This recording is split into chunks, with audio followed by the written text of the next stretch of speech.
Perfect. It's Nekvapil, is it right? Nekvapil? Yeah, it's phonetic. Nekvapil. Yeah. Nekvapil. Cool. I was afraid I was going to get that wrong. That's okay. It's fine. Amazing. Well, everyone, welcome back to a very exciting episode of the Storybox podcast. Today, my friends, I'm delighted to welcome someone who has been a certified Dare to Lead facilitator. She's a coach for women, and I think she's a great human being as a whole. Like, I've looked at her stuff. It's inspiring from someone like myself to look at. Her name is Kemi Nekvapil. Now, for those of you that don't know who she is, she's one of Australia's leading credentialed coaches for female executives and entrepreneurs. She's also an author. I'm going to say this online on air, a best-selling author of that, and a highly sought-after international speaker too. She has studied leadership and purpose at Gross National Happiness Centre in Bhutan and trained with Dr. Brene Brown. Many people would know who that is. To become a certified Dare to Lead facilitator, like I said just before, working with teams and organizations to create daring leaders and courageous cultures. I love that. She has 2 books out. The first primarily is called Power, A Woman's Guide to Living and Leading Without Apology. And the other one is The Gift of Asking, A Woman's Guide to Owning Her Wants and Needs Without Guilt. Love both of those titles and the content within those books. Kemi, can I welcome you so much to the Storybox podcast today? It is such a pleasure to be here with you today, Jay. Thank you so much for making the time. The pleasure is all mine, really. I am so much looking forward to unboxing your incredible story and the wisdom and the advice that you carry. My very first question for you, though, is a question that I love starting off with all my guests. It is, what does success look like to you? Great question. That is such a complex question. Look, I would say I attribute this to Tony Robbins, but I'm not sure that he said this. But I remember reading it and it resonated for me at the time, which is success is doing what I want to do, with whom I want to do it, when I want to do it, where I want to do it, for as long as I want to do it. I think for me, that kind of encapsulates everything. It encapsulates work, it encapsulates relationships, and, being in beautiful environments, spending time with energizing and supportive people. For me, that's success, that you have a balance in the areas of life that are important to you.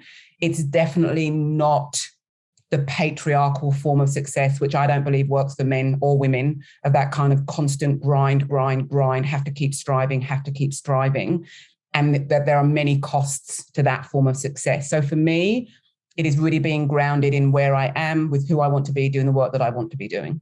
Why is that success for you? When was the moment that you realized that this, in fact, was success? Was there a catalyst moment somewhere, or was it more like gradual things that you just realized over time? I think for me, as someone that's really been deep in personal development work for over 30 years now, and I mean doing my own work, is that you always have, and this is why I love this kind of genre and this industry, is that you have little light bulb moments. You read one book or you see one speaker, and they build up on top of each other. I think for me, success, especially as a Black woman navigating predominantly white spaces, being able to own who I am 100% without apology is success for me. So I remember a few years ago standing on stage, doing my work, facilitating for the audience, and just having this feeling as I stepped off of the stage of, it has taken me so long to realize that it's okay to navigate the world 100% as who I am. Yeah. And that brings me the sense of fulfillment and contentment that many people want. And it takes hard work to get there, as I know that you would know that. When we look inward and we take responsibility for our own lives and our own journey, it's not pretty. It can be confronting, and yet I think it's the most rewarding gift we can give to ourselves and for those people around us. I definitely agree with you that it is such a rewarding gift that we can give ourselves. And I think that we're always on this journey of life and healing from a lot of the craziness that has no doubt gone on in one's life. I know I have, and I'm still going on it. But for those people that don't want to go down this healing path and this journey of life, what would you say to them? How would you encourage them to go on the healing journey? It's an interesting thing. I have to be really careful, and I say this often. As a coach, I don't give advice. And the reason I don't do that is because it can be really disempowering for people. What I try to do as a coach is create a safe space for people to show up for themselves with themselves. So what I would say around that is that if people aren't ready, they're just not ready. You know, like it can actually become psychologically damaging for people to feel pushed into work they are not ready to do. I think for those of us that, you know, really do embrace this work, compassion for other people looks like knowing they are living their life, they are on their journey. We can be here to support them, but ultimately, when they need to take responsibility for how their life is going to look, and we cannot, and I don't think it's kind to push people into things they're not ready for. Yeah, it's kind of like that. You can lead a horse to water, but you can't make it drink. Can't make it drink. Yeah, I like that. And forcing someone just shuts them off as well. Oh, yeah. And I'll be honest, I had someone do that to me many, many years ago. You know, they'd done a particular course. They thought it was the course. It would change my life or whatever. But the way they did it was actually emotional blackmail, manipulation. It made me feel really bad about myself, like I was doing life wrong somehow. And it was the good thing about that. What I learned from that was I don't ever want to make anyone feel the way that I was made to feel because I did not want to do, you know, the course. So I think definitely when we learn how to have compassion for ourselves, one of the gifts of that is that we can have compassion and empathy for other people. It's kind of a massive guilt trip. Right. It's horrible. I don't like it. I even don't like, to be honest, Jay, where people necessarily, you know, share their systems or their processes in a way that can set some people up to think, oh, I can't wake up at that time. I can't journal for that amount of time. I can't do yoga. I can't eat the kale. I can't eat So although the intention is one to elevate and support people, it can actually, especially women, because there's so much out there that tells women all the time that we're broken and that we need to be fixed. And we internalize that. So we think, oh, that person will fix me. Oh, that person will fix me. I just need to eat that food or do that thing and that will fix me. And my message is we're not broken. We have to navigate a system. And then especially those of us that have intersectionality, whether that's race, whether that's, disabilities, whether that's how we identify sexuality, those of us living within the intersectionality of that have been made to feel broken so much. And so I really try and move away from any sort of languaging that sits in, I'm here to fix you. You know, I'm very clear that my role as a credentialed coach is to be a non-judgmental, safe space for people to show up for themselves. You mentioned something interesting there that I sort of want to touch on. I think you can speak a lot to this with your new book. Why is it that women, especially these days, are made to feel like they are broken? Is it more cultural, systemic, that sort of thing? All of it, Jay. It's all of it. You know, when we add the cultural systems in place, the familial systems in place, like there are so many things that women have to navigate. And I was actually asked the other day a really great question, which was, if you could go back in history and change one thing, what would it be? And that, you know, that's a question that you could ponder for years before you give the answer, but I didn't have years. And I actually said, you know, obviously, you know, we could go to various genocides and various things. I said, but actually, I think the moment I would like to change was the moment it was decided that women had no power and that we believed it. And I actually think when we look back on history, women were literally burnt at the stake because of the level of power that we have had. And so, you know, my book talks about, as women, we're very smart, we're strategic. We will step in and out of our power all the time. Sometimes it's taken away from us. Sometimes we give it away because we know that in that particular environment, and I'm talking about the boardroom for executives, or even our extended family Christmas dinner, you know, that we know that we need to give our power away because that is what's going to make things work at that particular time. What I've aimed to do within the book is to create a structure and a framework that when we lose our power or when it's taken away from us, that we have the tools to build it back up again for ourselves and for each other. I remember reading the story of Joan of Arc back in the day. Yep. She's one of the powerful women. Yes. Sorry, yep. women's. Well, she probably kind of was more than one woman. She probably was women's. I swear she was. She just had this. Reading her story was like extremely powerful. And even as a young kid, I'm like, this woman was heroic, and she just went out there and had a massive cause about her, and then she ended up getting burned at the stake. Yeah. But she went out knowing her authentic self. She did what she needed to do. Yeah, and absolutely. It's women like that sort of paved the way for future generations. And I really believe that. Like, I think it's great to look back on those times and be inspired by them, but also to be aware that how much of it has really changed today. Is it just a different sort of level of burning at the stake? You're just burning people mentally and emotionally and physically in a sense.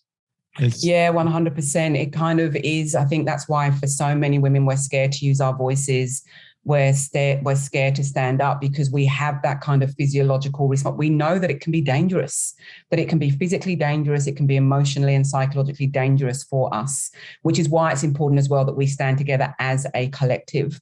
There are, and we know as well, when you look at certain people in certain industries, maybe if they have a social media presence, a man can do one particular thing and then a woman does it. And it is so, what's the word I'm looking for? It is so exacting, the revenge for a woman having a voice. And it's so predictable, but it can still have a woman run back into the corner and be quiet. So the systems are very, very powerful. And I also think, to be honest as well, when we flip that and look at how these systems don't support men either, that this kind of patriarchal model that men have to only be the providers, they can't have emotions, they can't be vulnerable.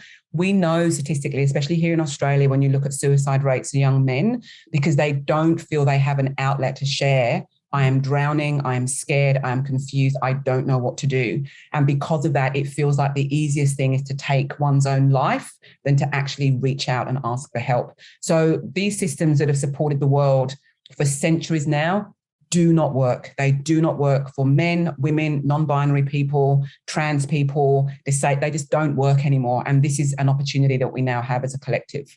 I remember reading not that long ago that one of the biggest statistics was that men do commit suicide.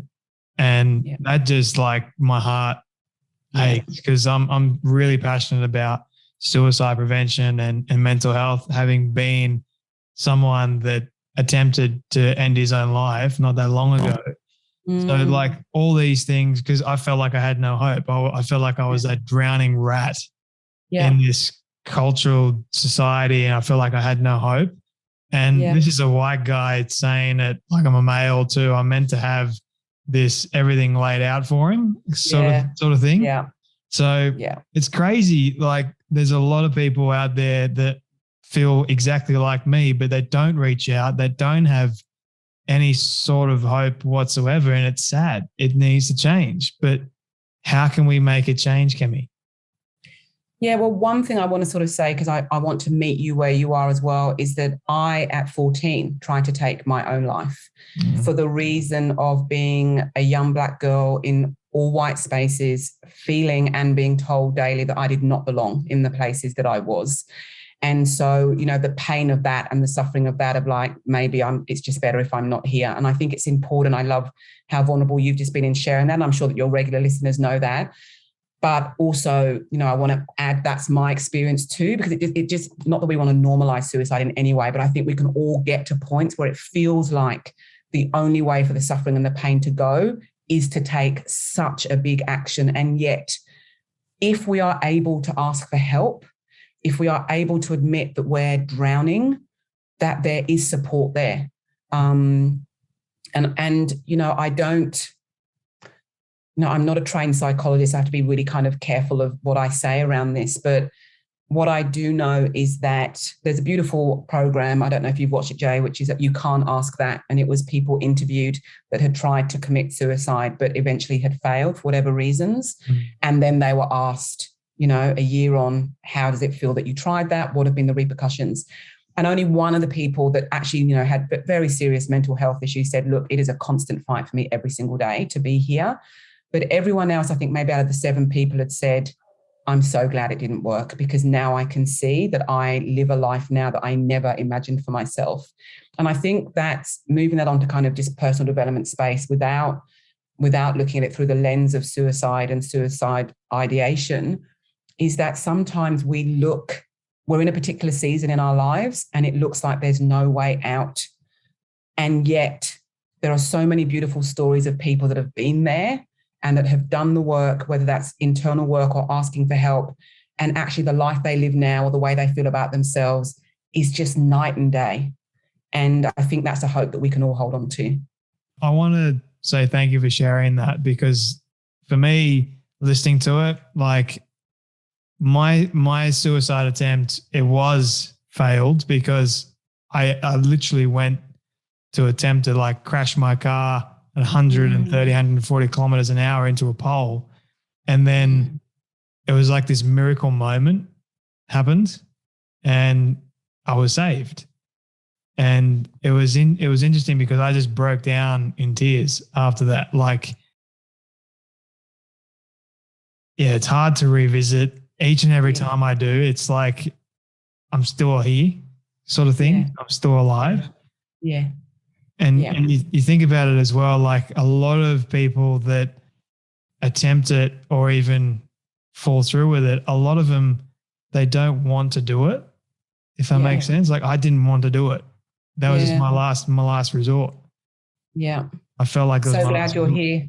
So glad you're here, Jay. I am too. And I'm glad you're here too. Yeah, me too. Honestly.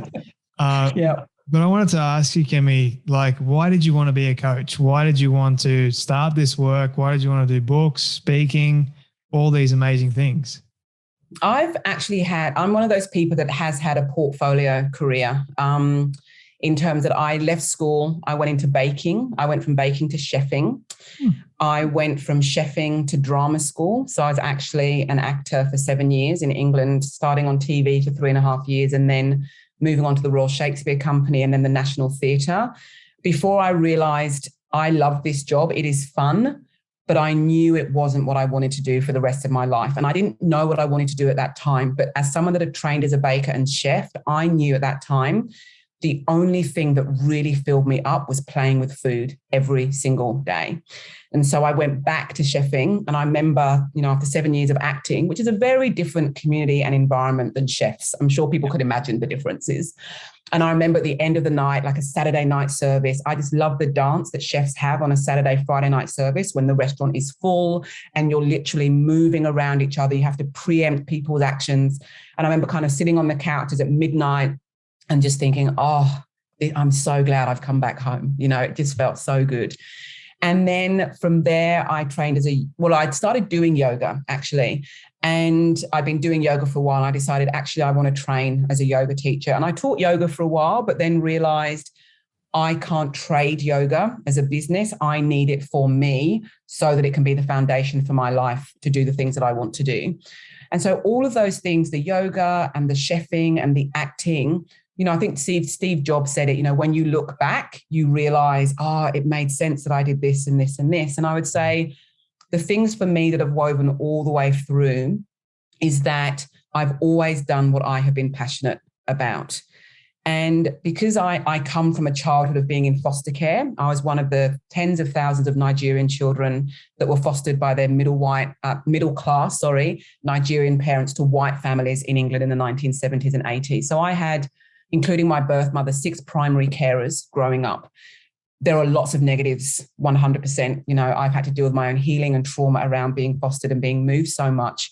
But one of the positives from that is that it's really easy for me to stop things. I know what it is to be in something and then for it to stop. In my childhood, it wasn't my decision that suddenly I had a new mum and dad the next week or the next few years. But as an adult, I know that you can leave something or be taken away from something, and there may be grief and there may be healing, but that actually it's okay. And I know that for many people, the idea of leaving what they know is so paralyzing that they will stay in situations that no longer work for them. Yeah. So, I've always been able to do what I've been passionate about. And then I did a personal development course, and I remember just seeing one of the coaches and thinking, watching her weave her magic, it looked like magic to me. And I thought, wow, to be able to create the space for people to really honor who they are and to be with them and let them know that their fears and their confusion and their worries are human and they're valid, and so are their dreams and their desires. It was just a seed that was sown at that time. And then I just, from other work I was doing through speaking, and I started doing some raw food work here in Australia. It's funny when I talk about it, I'm like, gosh, it's quite a lot of things. Because of my chefing, I arrived in Australia and I started really getting into raw food for myself in terms of like, add really good food to your body and it will give you the energy to do the things that you want to do. But what I realized when I was running those classes for women, especially, I'd occasionally have a guy in the class, but it was mainly women. I would say to them, this isn't about weight. This is not about dress size. This is about fueling your body to do the things that you want to do in your life. And yet women would still come up to me at the end of the class and say, what has more calories, cucumber or celery? And at the beginning, I'd kind of laugh it off and just kind of think that was funny. But then I realized that so many women were waiting to lose the last 5 kilos before they started living their life. And then I started getting really angry because I felt like this is part of this system that we are told as women that our worth comes from how we look, how thin we are, how meek we are, how long our eyelashes are, how sort of small we can become physically, that's our value. Yeah. And so I decided then I want to create a space for women that even if, what happens if you never lose the 5 kilos? Like, what happens if you never lose it? You're just going to put everything off until that day. And so that's when I heard about coaching and decided I wanted to train with the International Coaching Federation so that I had a governing body behind me, that I had ethics and guidelines that I have to adhere to as a coach. And I would say since then, it's been an absolute privilege. And I speak because I just love speaking to large audiences, but I also always have a coaching component when I speak in front of audiences because I don't, a lot of speakers inspire, and I think that's wonderful, but I sometimes feel that creates a disconnection between the audience and the speaker. So the audience is like, that person up there is inspiring, but they don't necessarily resonate with how does that affect me and my life? So for me, I talk about, it's not my job to inspire you. It's my job to create a space to empower you so that you can inspire yourself, because that is more sustainable, that we inspire ourselves. I think transformation is more powerful, to be honest. Yeah. Like having that mindset of feel like you are empowered to be inspired to transform your life in the best way possible. 100%. And we know transformation is not easy. No. It's not. It does not always involve ease. I think we get to a point where ease is definitely a part of it because we have an ease of ourselves and we have an ease and ownership of our story and our journey. But it's not. It can be really messy, confronting work. And I would imagine that the people listening to this are up for that, as they wouldn't be your listeners, are on the road to that and kind of exploring that if they're not deep in the middle of it. And there are always those moments of absolute pure delight, 100%. But sometimes the journey itself can be challenging. 100%. It can be. Kemi, what does it mean to be a woman in a position of leadership today? Oh, what does it mean? It gives me so much hope and excitement. I recently had an email from a dear friend who's also a leadership coach here in Australia who is stuck in the floods. Mm-hmm. And I said to her, the feeling at the moment is that our government has not stepped up and people have not felt seen and they have not felt heard. And I said to her, I can't imagine how thankful people would be to have you around them, because not only are you in it, experiencing it, you can be present to their pain, you can listen to them, you can hear them, and you know that leadership is about humanity. So that's what excites me. And obviously, I also know lots of incredible men who are willing to look at what they have thought leadership is, what they have been told leadership is, that is kind of omnipresent, all-knowing, which is very isolating for that form of leader. The pressure of feeling like you have to know everything not only is a pressure on that leader, but it also disempowers everyone else around you, because we have to let go of our ego to go, I don't know everything, but I know that, Zainab knows a lot more about this than I know about this, or I know that Philip is really on board with this, so I'm going to bring him in because he knows about this. And then we create teams where everyone's value is recognized. But, to be a woman leader at the moment it's a gift. I believe it's a gift because generally women are collaborative. The women that I operate in and around and my clients, we want to support each other to make the impacts that we want to make in the world. There's an energy of abundance, this old form of power, which we are seeing played out in the world right now. This power over model, as Brene talks about it, where if I have power, it's mine. I have to hold on to it tight.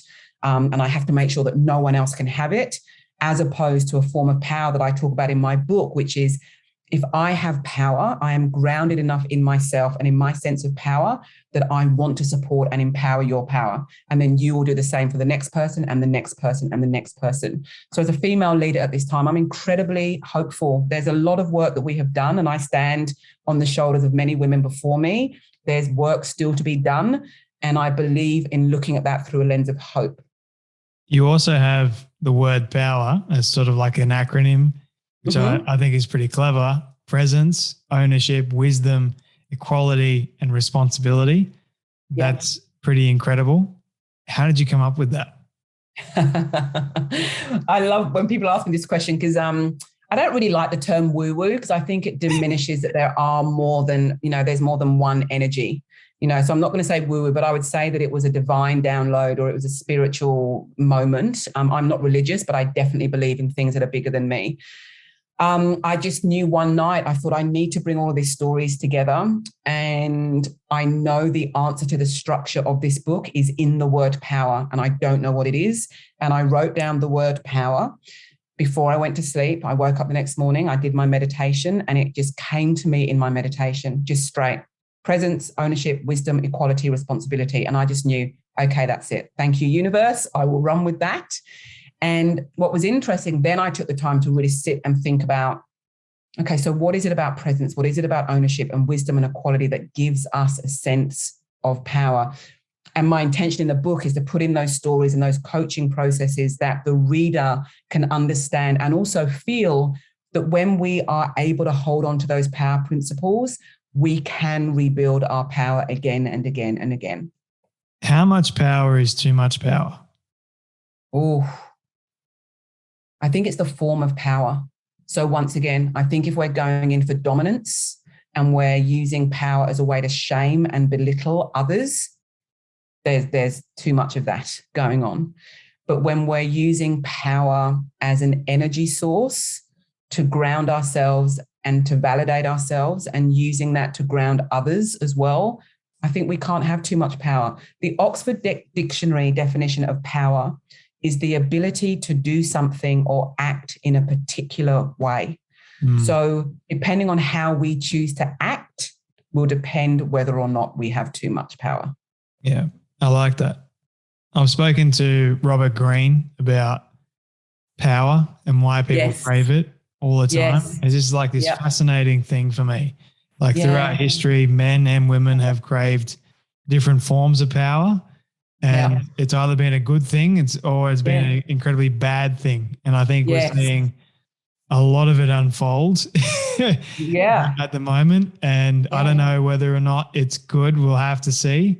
But there's a lot of bad power out there currently. I like that, bad power. There's a lot of bad power out there. And actually, I had a journalist read the book, and she said to me, because this is the thing, I've had to sort of redefine the word power, hence looking at the dictionary definition of it. Like, what actually is it compared to what we think it is? And she said that as she was, for her, power, who wants that? That's horrible. I've had power done to me. It's made me feel I don't want any form of that. And I think many of us have moved away from that model. But she said, in reading the book, what I realized that there was a sense of lightness about this power, and that I wanted it. I actually felt like I want this power, because with this form of power, I can do good for myself and for other people. And I hadn't thought of that when I was writing the book. And it's lovely to hear that that was her interpretation of it. Power was something I didn't want, but I now understand what power actually is. And I want it for myself so that I can share it in a good way with other people. Yeah, it's a selfless sort of power in a way. Yeah. Like 100. Yeah. Yeah, I think so. That makes a lot of sense to me. Yeah. Well, and also just to kind of break down the principles, presence is about being present to who we are and what is working and not what is not working in our lives. And that if we're not present to ourselves and other people, we miss a big part of our humanity. Yeah. Ownership is about owning our stories, the stories we've been told, the stories we've experienced, those we've seen, and those we have created. So many of us have parts of our story that we're ashamed of, or that we think we will be cast out if we share them. And yet it is our stories that make us who we are. Wisdom, we all have an internal innate wisdom, and we tend to outsource our lives to other people, thinking that they know best. 100%. It is good to have an inner circle of people in which you ask questions of and ask their opinions. But a lot of people don't have an inner circle. They're just literally just outsourcing their lives all the time. Yeah. Equality is around this idea that, yes, we must all contribute to global equality in whatever way we can. But as a coach, as someone that works with executives, in ASX listed companies, and I'm a facilitator for the Hunger Project. So I find myself in Uganda in rural villages, and I know that the humanity of the people in those villages and the humanity of the executives I work with, exactly the same. They have different external resources, but their internal resources are exactly the same humanity. And then with responsibility, which is kind of my favorite tool, is that once we become responsible for our lives, then we have power. Even if we're in a really dark place, when we decide no one is coming to save me, I have to make the hard choices here, there is a form of power there. I like that. I don't know if you know who Jocko Willink is, but I do. Yes, I do. Yeah, extreme ownership. Just a couple of times, just through Tribe of Mentors and his interview with Tim Ferriss. Yep. I love that conversation. That was probably the deepest conversation I've ever heard him do, to be honest. Him and Tim dug real deep. But what I loved about his book and what I love about combination, how it ties into it, is the level of ownership that you give to your story and say, look, I own this, the good, the bad, the ugly, everything. Yeah. And I'm willing to share it with others in the hope that it might help them in some way take ownership of their own story too, and then share it around. That is powerful. That is exactly. That is powerful. And it takes so much energy to hide who we are. And I felt that very much as a young girl. I had to hide, which is kind of ironic because I was always the only Black person in the room. So I kind of couldn't hide.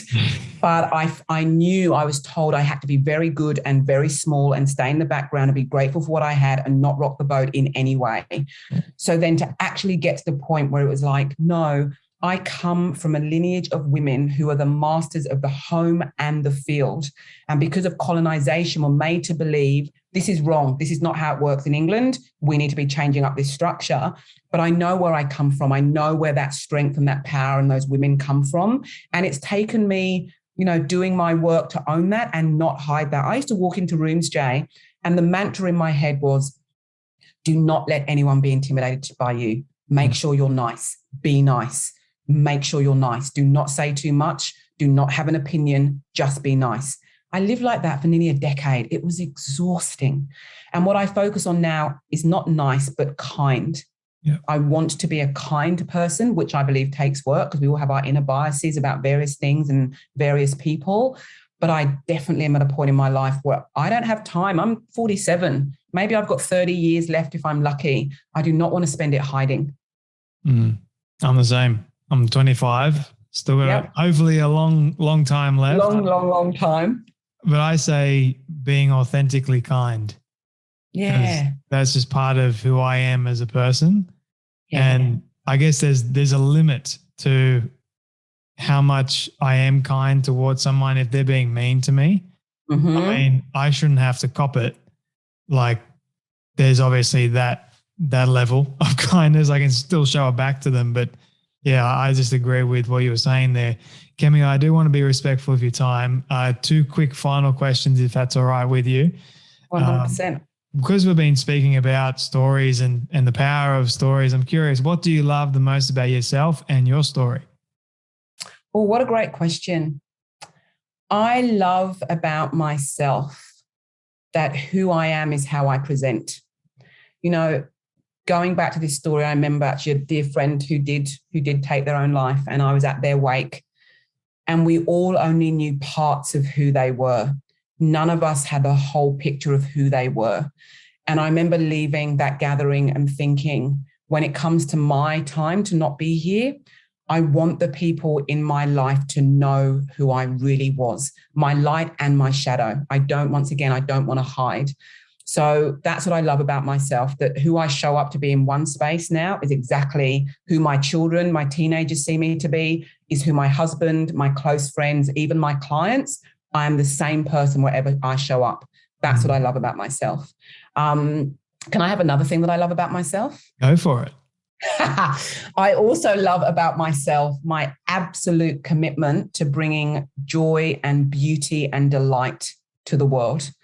I know that we are going through very dark times in many ways, and yet I believe in the power of joy and beauty and delight and rest.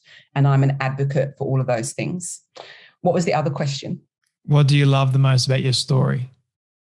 Oh,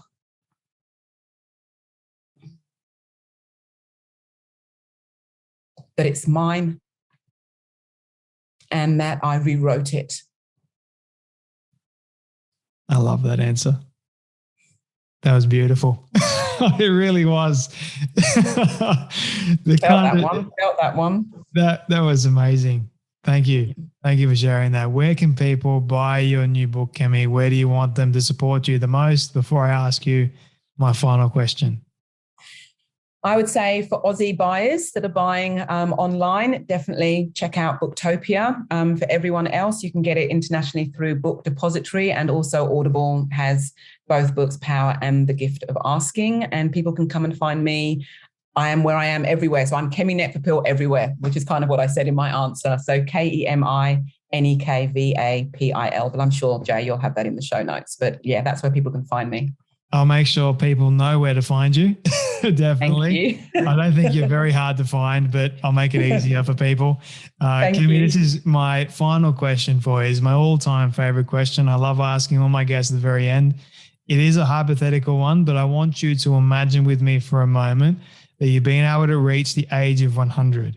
All your friends and your family have decided to put together a film for you of everything you've ever said and everything you've ever done. Don't ask me how in the world they got it all. We'll call it magic for sake of argument.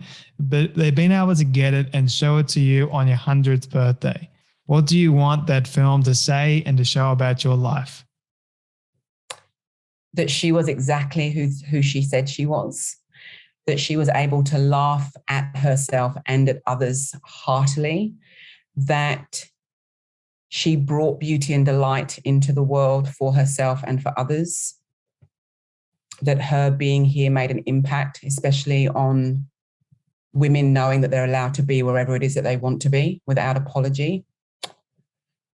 And that she loved and was loved. It's a great send-off message for people. Kemi, thank you so much for your time, your wisdom, your advice, and your story. Thank you for sharing. I know I only really covered just the surface, but really do appreciate you for joining me today on the Storybox podcast. Thank you, Jay. It really has been a deep delight to spend time with you. Thank you.